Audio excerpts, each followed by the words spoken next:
Good evening, Gary Smith, Andrew Danlishan. Thank you for joining us after this really good 3-0 victory, solid performance at home to St Ives this evening.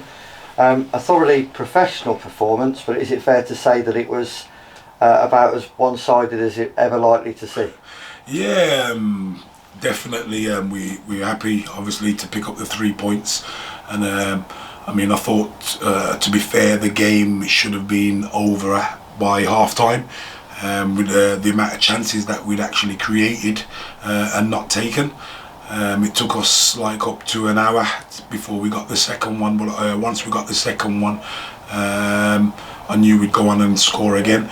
And if it was a boxing match, I think you would have stopped it, to be fair. St Ives didn't offer much. I don't think Jazz had a save really to make. But yeah, a very professional performance, and one that we've picked up another fantastic 3 points from. So yeah, all in all, we are happy, a little bit frustrated with the chances that we missed, but all in all, yeah, it's another fantastic 3 points on the board. You summed that up really well there, Smudger. It's actually covered half of my questions, so I'll adapt as I go along. Andrew, it must have felt like we weren't going to score at one point with all the wasted opportunities. It must be a real frustration when you're on top in games, but just not putting teams to bed. Yeah, I think that football's a sport as well where it can come back to bite you. So if you don't take your chances, football's about momentum because of the crowd are involved as well. So if they would have scored, then it would have changed the momentum of the game. So it was frustrating because we're getting some very, very good chances and we're being creative. And we've got to remember as well what St Ives did. They came and played 5-5 with no striker to start off with. So to break that down to start off with is difficult. You've got to have some good creativity, which I thought we showed today. And when you do break it down, what you need to do is punish the team, because then what that does is that changes their mindset and they have to come out and play, and it leaves more space to play. So it was frustrated, and because that's happened to us before where we feel we've been on top of a game, took the lead 1-0 and not sort of took our following chances, and it's come back to cost us. This year that we was getting a bit frustrated. But what I will say is that the work ethic and the tactical appreciation when we lost the ball today was that good that we got it back very quickly. So that was a plus point of why they didn't create chances.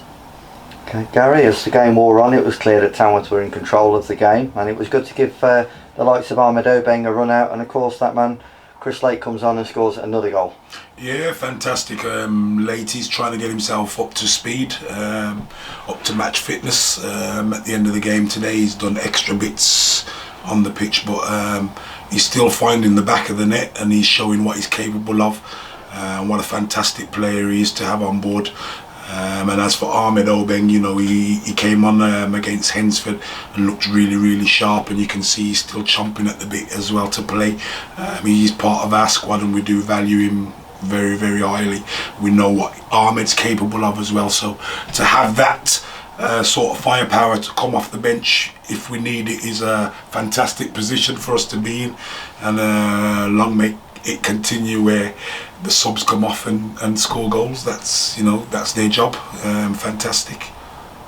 Andrew, special mention to Henry Wilder, who put in another man of the match performance today, really. A real headache when it comes to, now that Jordan Goff is fit, it's who to pick, because you've got two fantastic fullbacks there.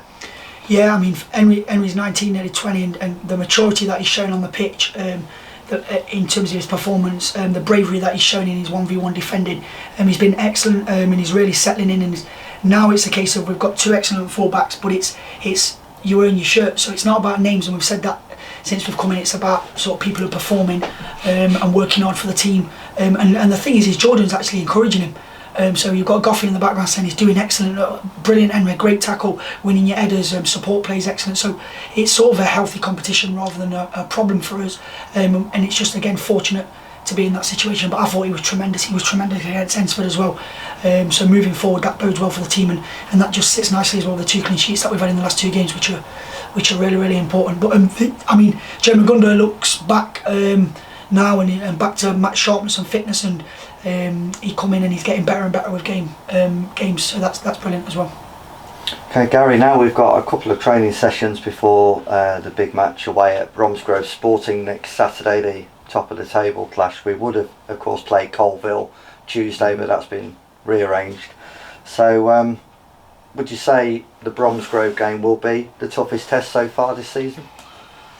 I don't know, because obviously we've played Nuneaton, we've played Hensford and Banbury, and I think all these games are just as important as the Bromsgrove game. Yes, it's added the extra spice because they're now in second place behind us, so it's a chance for them to do the league double over us as well.